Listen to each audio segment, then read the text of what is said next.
and Paula, thank you for the wonderful introduction. And I just have to say, the energy that I feel throughout this day is powerful. I think of, when I look at Lake Mendota, the ripples of the waves, and I think of the energy in the waves that we're all creating today. So thank you for being here, for believing in all that you're doing, for sharing your stories, because it's creating ripple effects that we all feel. So with that, I would like to introduce our first storyteller. Dawn Shelton Williams has professional experience and expertise in the areas of mental health, healthcare, and child welfare. She earned her master's degree in social work from the University of Wisconsin-Milwaukee and is a licensed clinical social worker for the state of Wisconsin. Ms. Shelton Williams is the quality specialist for Aurora Family Service, which is part of the Advocate Aurora healthcare system.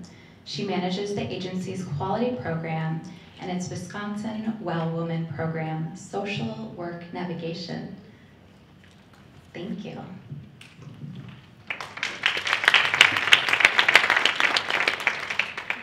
It is definitely an honor and a privilege to be here today.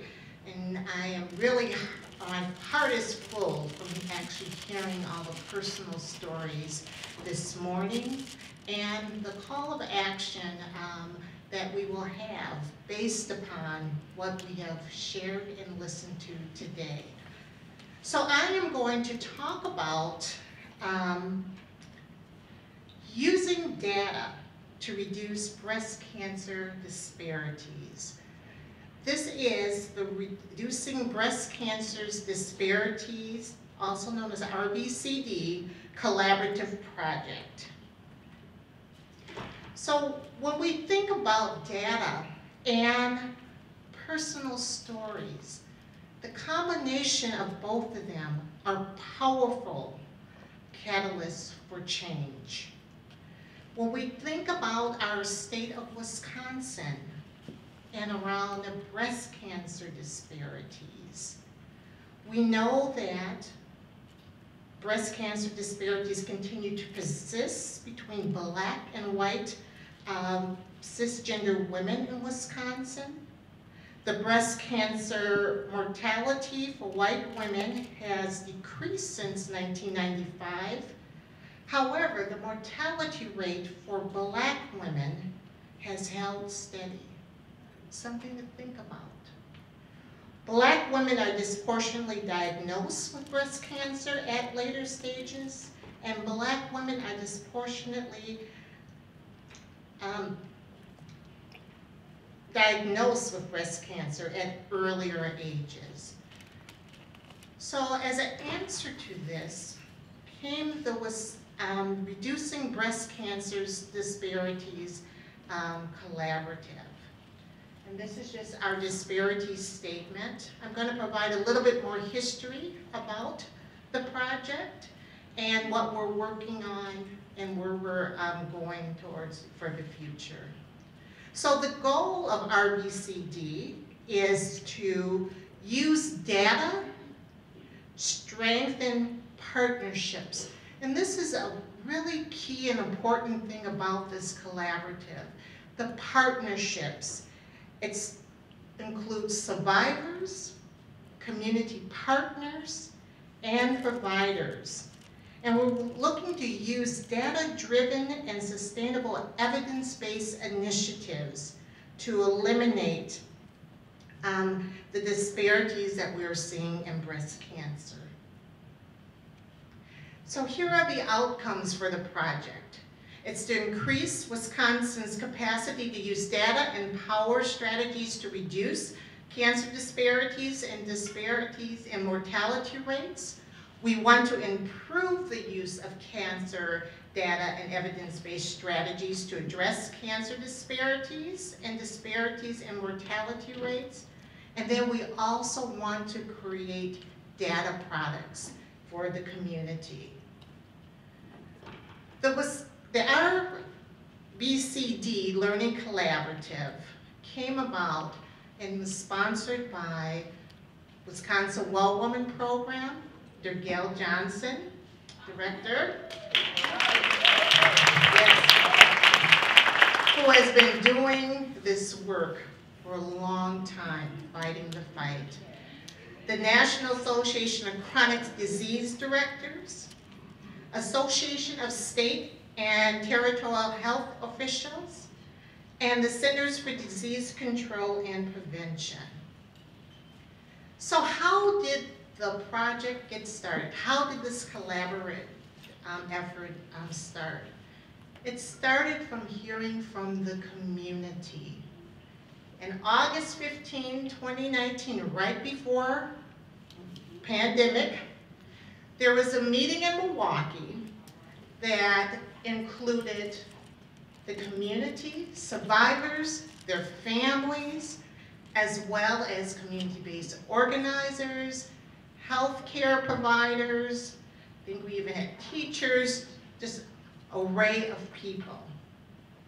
And the goal of that, or the purpose of that meeting, was to bring the community together, or the stakeholders, for information sharing and brainstorming on how to best collaboratively, how to work best to collaboratively address breast cancer disparities unique to Wisconsin, especially focusing on areas in Milwaukee where many African American women are nearly twice as likely to die from breast cancer as women living in surrounding areas.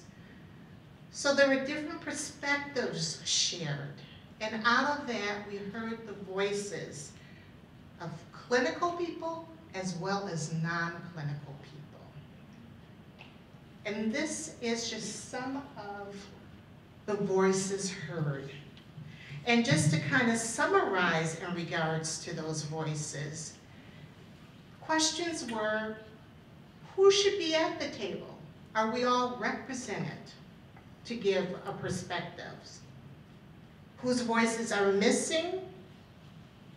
And there was talk around what can we do better around cultural factors in addressing the disparities with breast cancer. So here is the response. Here is where we're at today. In June 21 of 2021, still in the pandemic, the work continued. Community stakeholders were invited to attend virtually a meeting to learn more about the Learning Collaborative Project. A leadership or steering committee was formed or created for the collaborative, which includes our chair, Dr. Underwood, which we heard this morning, and yes, Wisconsin Cancer Collaborative. And then we also have the Wisconsin Women's Health Foundation and the Office of Health Informatics, Wisconsin Cancer Reporting System, Wisconsin Department of Health Services, and my place of employment, Advocate Aurora Health System, Aurora Family Service. So we have monthly meetings to discuss the data, and I understand you do have the report. Well, Wisconsin, yeah, Gail has holding it up. Please read it. It's very important information in there. There's planning to host additional community stakeholder meetings because the community is the important component, the sharing of the stories and experiences. This is what we need to hear, listen, what we need to listen to. Talked about the report, and we have a data products work group for the collaborative, which is working on developing products that will be given out to the community. And these will be done in terminology that the community can understand. So this is the Reducing Breast Cancer Disparities Collaborative Learning Project. Thank you.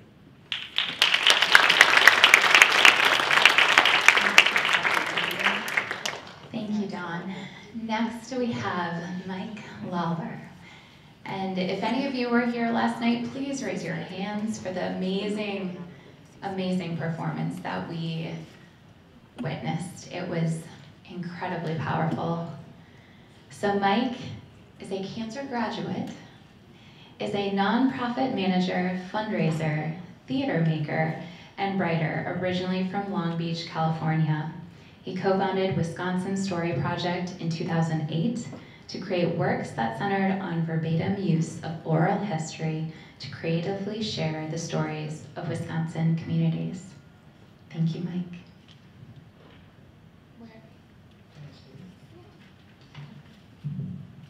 Hi, everybody. I'm going to stay here because these chairs are very comfortable. I feel a little bit like a fish out of water here. I am a cancer graduate and I am a storyteller. That is my background. So I tell stories of all kinds, and because I am a cancer graduate, I obviously gravitated towards using that process to heal, honestly. So I thought that today I'd just share my own story and how the process of Cancer Stories came together and how it affected me and my community, including the people that share their stories. So my story begins actually, I sometimes say my cancer story begins at the end. My mother died from brain cancer when I was a baby. And so it's something that I've carried with me my whole life. And then when I was diagnosed, I'm the youngest of 6, and it was a traumatic experience for my whole family because I was the first one since my mother had died many, many years before to have a cancer diagnosis. So I was diagnosed with stage 3 testicular cancer in 2007, and it has been a process and a journey that continues pretty much to this day for me. It's had its ups and its downs, but after my first round of treatment in 2007 and 2008, I was lying in bed sick and thinking about how I was going to deal with this thing that was so unexpected. And because my background is in the theater and I had spent my life up to that point and to this point telling stories and helping people tell stories, I thought, I'm going to tell a story. That's how I'm going to deal with it. And I wrote down in a notebook, cancer stories. And I have an affinity for something called documentary theater or verbatim theater, which is really oral history on the stage. And so I gathered together some people that I knew would also be interested in a project like that. And I spent about a year collecting stories from over a dozen people. And then we put together a longer version of what you saw last night. This, for me, I kind of see the project as being beneficial to different tiers of people. There was myself, and I was in the middle of treatment when I was doing a lot of the interviews for the project. There were the people that we interviewed. There were the actors and the crew that helped us put the show on. And then there was the audience. All of the audiences that have seen and heard the play over the years. And they're all, I like to think we all got something different out of the project. For me, it really helped me process what I was going through and what my family was going through, the people around me were going through, by hearing how other people were dealing with it. And what their perspective was on it, regardless of where they were in their journey, in their cancer journey. And last night, I was really pleased that there was one person in the audience. And that person was the daughter, who's now 17, of a couple that we interviewed for Cancer Stories. And the husband had brain cancer at the time I interviewed them. He was about 8 years into his cancer journey at that point. And his daughters were, I believe, 5 and 7, somewhere around that age when I interviewed them. And his youngest daughter was here last night. It was the first time she'd heard that side of the story. She never had a chance to sit down with her dad and hear his perspective on his journey, because he passed just a few months after we did the show, so less than a year after we interviewed him. And I was actually texting with his mom this morning, or her mom this morning, and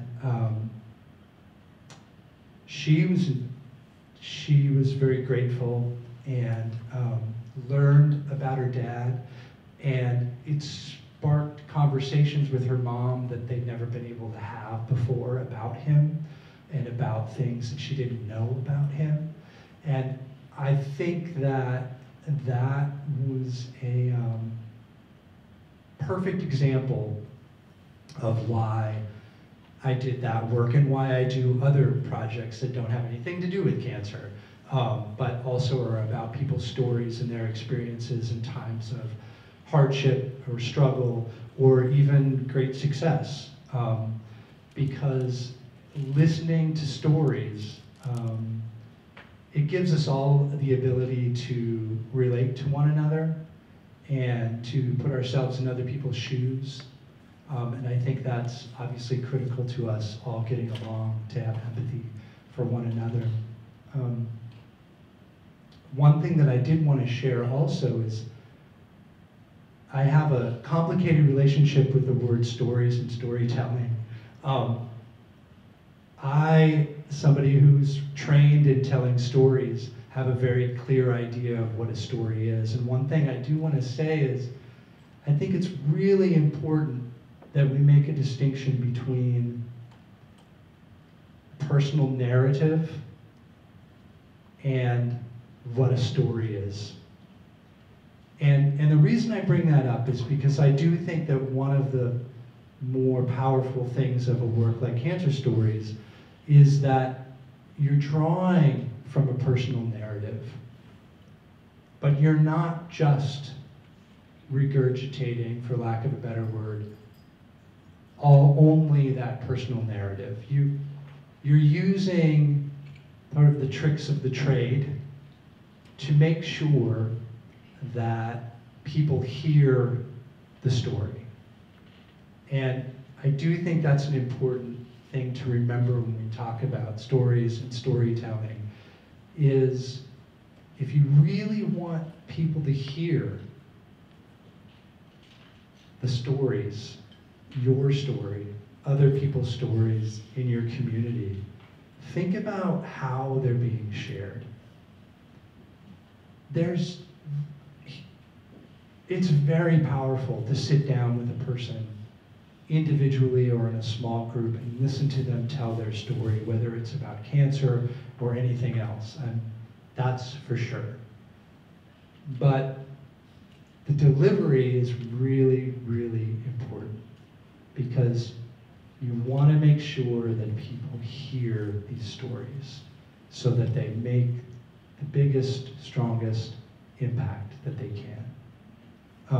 And now I'm going to look really quickly at my napkin notes to make sure I mentioned everything I wanted to.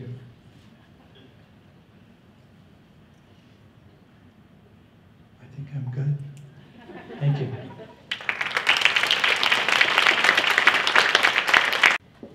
Next, I would like to introduce Wendy Carey.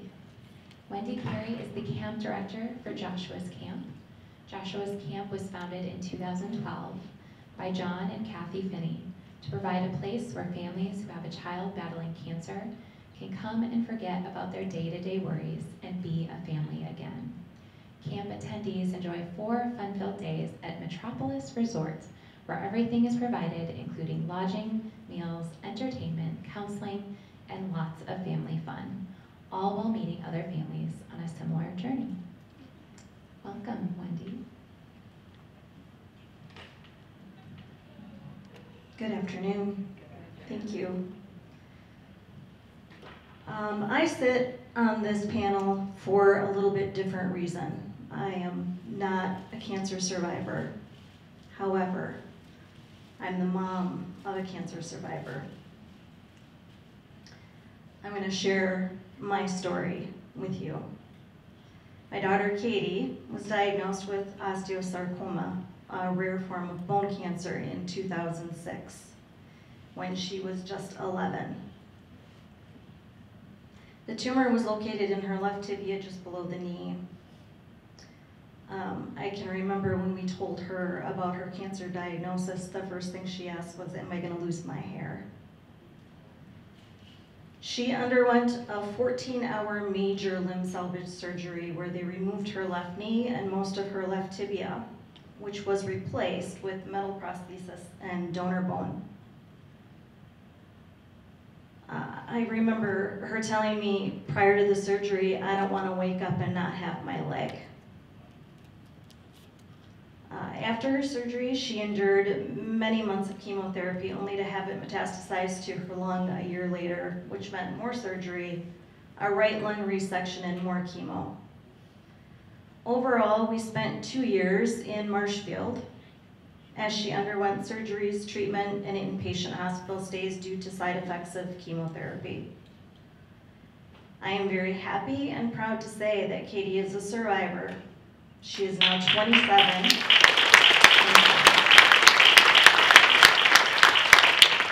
She's moved on with life, she's gotten married, and she gave us a beautiful gift of a baby boy 18 months ago, who Grandma cannot get enough of. Throughout Katie's treatments, we had lots of ups and downs, all inpatient, which meant many days spent in Marshfield, not only for her treatments, but then for longer periods of time because of the side effects and infections, due to her poor little body not being able to fight for itself. What that meant for us as a family was time spent apart from each other. As you can imagine, when a family goes through something like this, one of the most important things to have is each other. And because we were traveling about an hour and a half each way, we really didn't feel like we had each other. At the time of Katie's diagnosis, I was working full-time, my husband Kurt was working full-time, and we were raising 2 daughters, Katie and her older sister Kayla, who was a junior in high school at the time.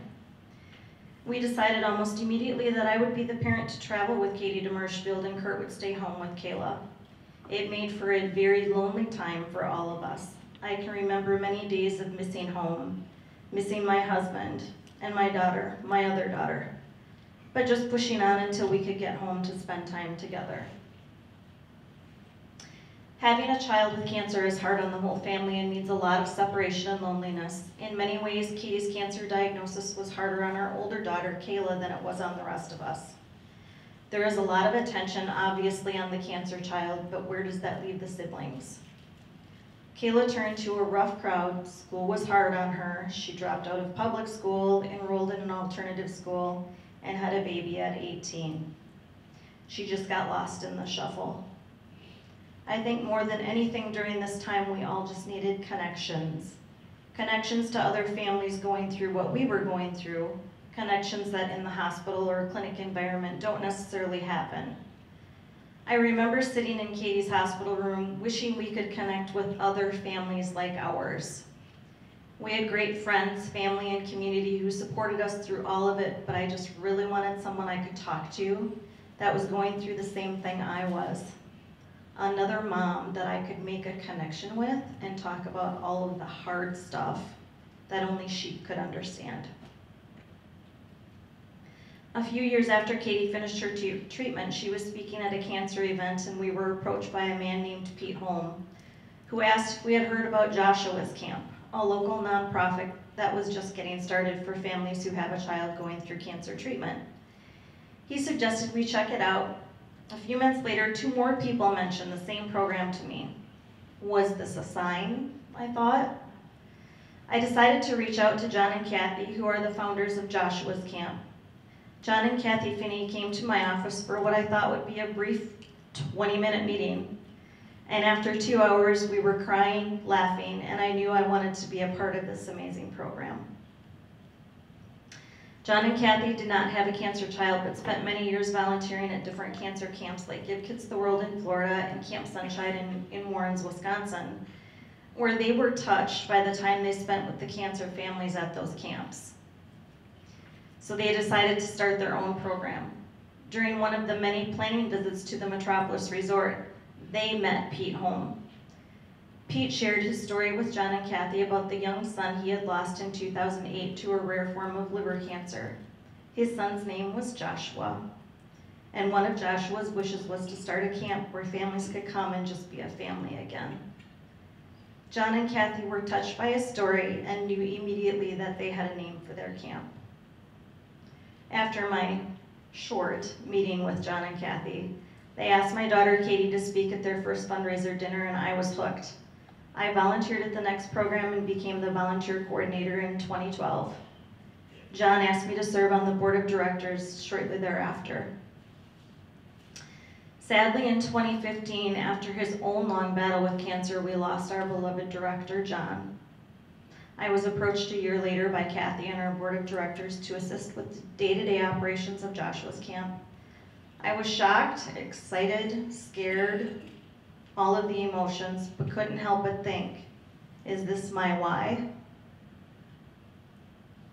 Last November, due to some health issues, Kathy had to step down, and I have become the executive director for all aspects and operations of Joshua's Camp. I am truly blessed to be able to do something I love and am passionate about every single day. Childhood cancer is a disease that is lived out in the body of a child, but affects the entire family.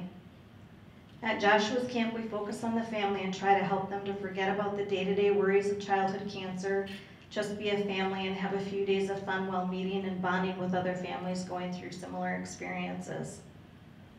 We believe that Joshua's Camp fulfills a need for these families that can't be done in a medical facility, and that is being able to bond with other families going through a similar experience.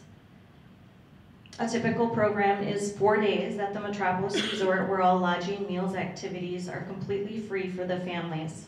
With the help of many amazing volunteers, we provide organized activities for the children like stepping stones, arts and crafts, themed activity nights, and entertainment, while the parents are encouraged to take part in group sessions where they are free to talk about whatever they want or need to. We take field trips to places like Trinity Equestrian and the Eau Claire Children's Museum, as well as treat the parents to an evening out while we care for the children.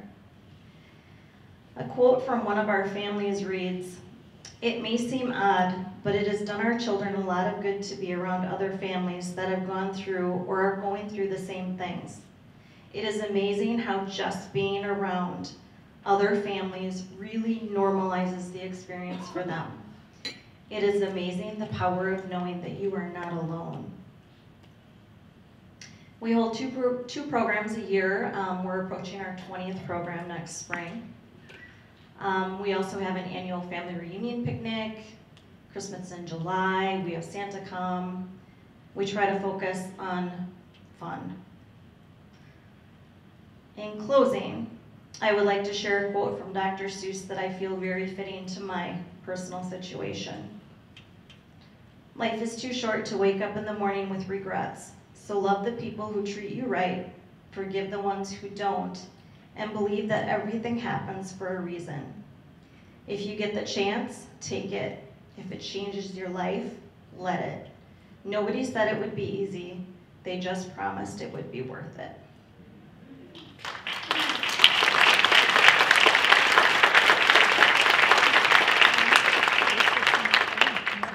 Thank you, Wendy, for that beautiful story and for the impact you're making on families touched by cancer. It's beautiful. It is now my honor to introduce Minerva Cornejo, She is a longtime activist and advocate working with and for Spanish-speaking and Native communities. She currently serves on the YWCA Collaborative, is an active member of the UW Carbone Community Advocacy Board, and supports the Pink Shawl Initiative with a focus on empowering patients and survivors, raising awareness, and promoting policy change. Welcome, Minerva. Thank you.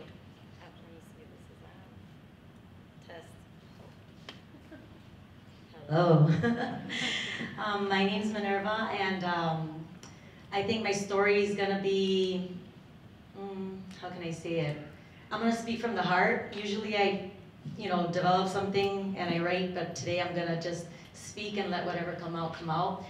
Because my story is a very interesting story. I am an immigrant. I came from Mexico when I was 1 year old. My grandmother didn't have shoes until she was about 17, ready to get married. We came from the farm. Why am I sharing that with you? Because coming into this country, you know that a lot of immigrants have not only the language barriers, but lack of access to health care. A lot of immigrants live in the shadows. There's a lot of health disparities, and I have 3 aunts that passed away from cancer in Mexico because they did not have access to health care. They did not even know what a mammogram was. All we know is that they died between the age of 30 to 56 because they had a pain in the arm. So years later, we go to find out, because of my diagnosis, I got diagnosed with breast cancer at age 38. And the reason why I was so young when detected is because I knew my family history. So thank you everyone for sharing that.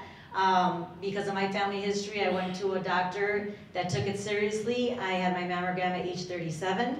It came back negative, and a year later, a tribal friend, Renee, she ended up passing away at age 33 due to breast cancer. And I said, wow, maybe I should go ahead and get checked. And I did get diagnosed with cancer, and I'm like, okay. So I have 3 aunts that passed away from cancer. A young woman friend of mine gets diagnosed with cancer. This has to be happening for a reason. And why am I sharing that story with you? I'm not trying to make the story about me, but just to know my relevance to being diagnosed at a young age.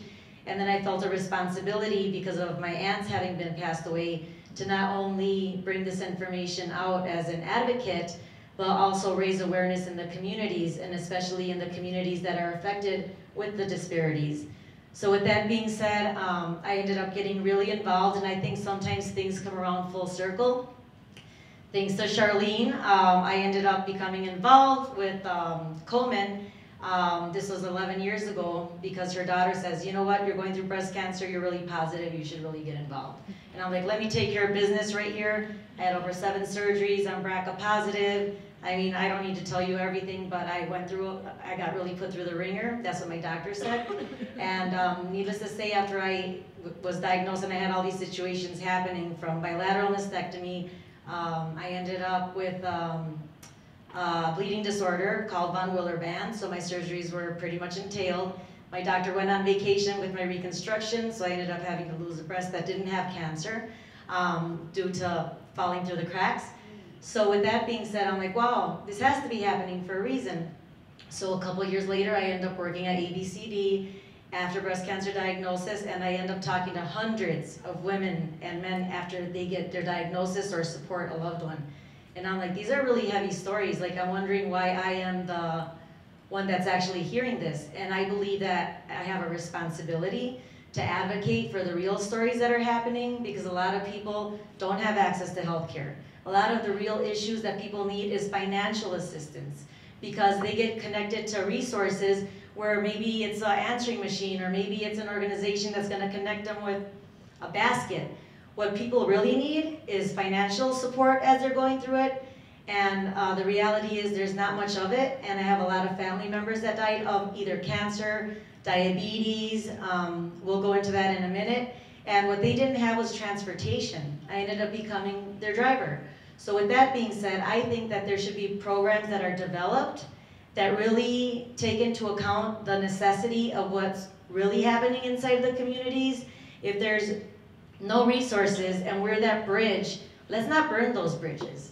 We have to build bridges. We have to take into account what the real situations are. what's really happening. And thanks to time, now we have nurse navigators, now we have interpreters, so we've come a long way, but I used to be that little kid that was translating for her mother and father at doctor's appointments because there was no one. So why am I sharing that with you? Because I do believe that we've come a long way, but I believe that we have so much more to do. In this breast cancer world, I've learned a lot of the do's and the don'ts. Sometimes it's not what you know, it's who you know. But the reality, we need to take into account the people that want to do this work, and maybe they don't have their bachelor's degree, but maybe their heart is in it 100 million%. So I think that we need to be a little bit more intuitive with the people that are doing the work, that are truly invested in why they're doing the work, and those are the leaders. Those are the people that are actually going to be building the bridges. And I think that those are the stories that need to be shared and told and given a platform to be able to do that, but also be the recipients and listen to these messages. Really hear what's being spoken about. And at the end of the day, I believe that after COVID, we ended up all having to go inside to come back outside. I do believe that right now it's about reparation, restoration, rebuilding. A lot of us maybe don't know what that's gonna look like. We don't know what we're coming out of. We do know that a lot of the systems that have been put in place have crumbled, and now it's time to rebuild, and that's gonna be coming together. I believe that we should have transparency. I believe that we should have communication. I believe that we should start looking at what we have that we have in common versus the differences. And the reality is a lot of things that are happening, you know, even with cancer itself. Now we know, oh, there's certain stages, there's certain types, but the disparities are real and they are happening. I've been witness to that. In the last 11 years, I lost at least 9 family members to situations like cancer, my father, which was the biggest disparity. As I was in the breast cancer world, I was helping so many organizations, so many people, taking my father to doctor's appointments, and he's the one that ended up falling through the cracks. He ended up passing away from mesothelioma. Mesothelioma is a type of cancer caused by asbestos in the workplace. Here, he didn't have the proper testing. A biopsy would have probably caught it at an early age. And here, I think that me taking him to his doctor's appointments, getting him connected to the best doctors and the best resources, even to a clinical trial in Chicago, and still he fell through the cracks because he was not given the proper testing. That means somebody was not listening. Because I went there, we went there with all the information, we were willing and able to do anything that was presented to us, and he still fell through the cracks. And I look at it like that asbestos was from a foundry, and it was the employers that knew that this was happening, and they cover it up. And the reality is, I'm trying to look at it like something positive. If my father was working with molten metal, maybe his story is gonna be like he was actually an alchemist, because now I'm the messenger, and I'm not gonna look at it like he was a disparity. I'm gonna look at it like, now I'm given a platform to share that information, because those things should not happen. And aside from that, I have family members that have, in the tribal community, that have passed away from diabetes. They have no access to health care. We're talking about food deserts, that's real. A lot of the things that have happened in our communities have been staged that way. But the reality is, now that we're having this information, rather than speaking so much on cancer, let's start talking about health. Let's start talking about wellness. Let's start talking about how we can bring different ideas and have like a fresh outlook on things so that we can do things differently. Because a lot of the old ways didn't work. We've come a long way, and the reality is, I'm just a messenger, and I'm here to talk about trust. And trust getting into the communities, sometimes it's not, we're not numbers. We end up being numbers as statistics, and that's what's being seen in the graphs. The reality is, we're people, we're humans, and we want to do better if we have access to the information, if it's presented to us in a way that we can understand it. Don't take, the information and put it through Google Translate. How are you really gonna reach the people if you're not even using the right words? And I'm not saying they, I'm just saying in general, because the reality is we have a responsibility. If we're trying to target or help reach communities or people of color, whatever language, whatever cultures, there's a lot of barriers, and one of them may be the language barrier. But also the language is us going in and speaking their language, meeting people where they're at. Let's be sensitive to that. Let's really take into account that's gonna require and what's that gonna take, and that's gonna be actually listening to the people that are actually living in these communities, because the reality is we've got a long way to go. And we can start by not watching the news and really going inside and saying, you know what can we do differently that's gonna be more peaceful, coming from a place of love, coming from a place of peace, and let's really start building that trust by engaging in a positive way. And I think that I am humbled to be here today, because being part of this conference, I see that there was a lot of intention put in these presentations. The fact that we are sitting here sharing stories, everyone is listening, and it's not like you're feeling like you're being exploited. Like, let's put this for a fundraiser. No, let's really take into account that these real stories are happening for a reason, and maybe it's a bigger purpose. And with that, I am honored to be here today. I am thankful to be part of this group, because I have met a lot of beautiful people through my journey. And it's come around full circle, because I came here representing the Pink Shawl. And I am also part of UW Carbone, which is really taking diversity and going into the communities, and the YWCA Collaborative, which is really listening to what we have to say to try to create something. We don't know what it looks like, but let's move forward in peace and in love. And with that today, I am your messenger.